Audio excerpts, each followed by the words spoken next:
Bismillahirrahmanirrahim. Бүгінгі сабағымыз 5-ші сабақ. Біз фә тамғасына келіп тоқтағанбыз, емесе ошол жерден улантабыз. Фә тамғасы жазылышы оңдон солды көздөп. Фа емес, ичке.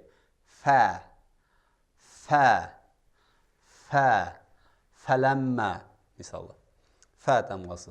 Сөз башында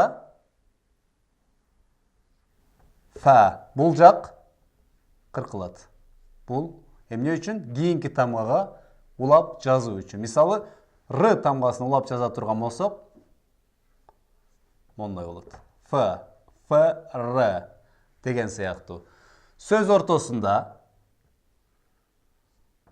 фә жана сөз аяғында фә. Кийинки тамга қаф тамгасы.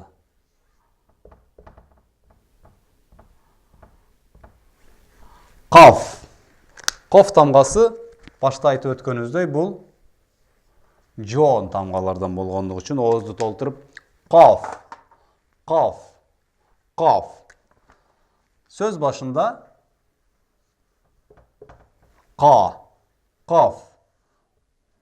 Ортосында жана сөз аяғында бираз курсагы ылдый түшүп. Фәден айырмасы ушунда. Фә түз болгон болсо, бул қоф тамгасы бираз курсактуу кылып, ичин чыгарып дейбизби, ушундай кылып жасабыз. Кийинки тамга болсо, бул кәф.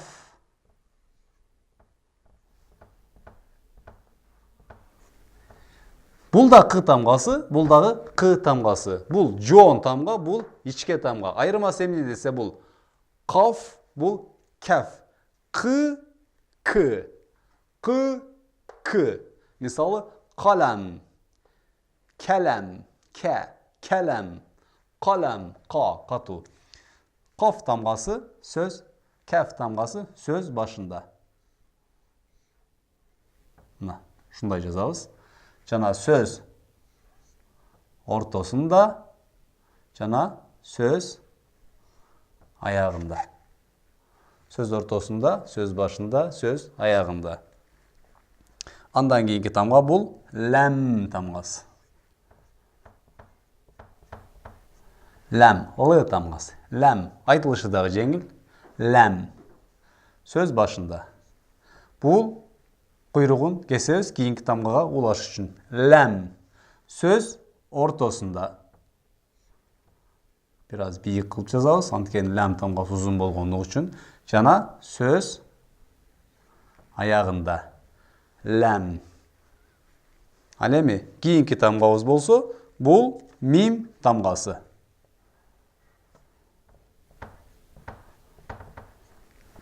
Мим.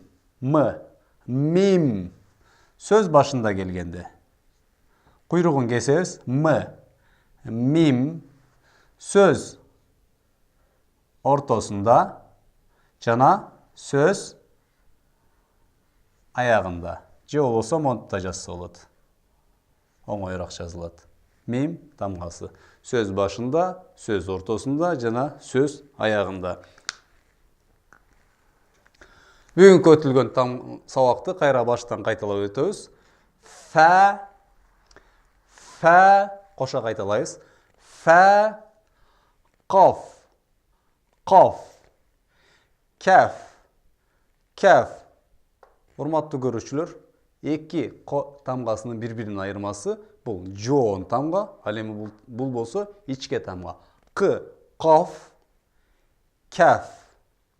Ләм, мим. Эмесе бүгүнкү 5-ші сабагыбыз аягына чыкты. Кийинки сабактан жолукканга чейин Аллага аманат.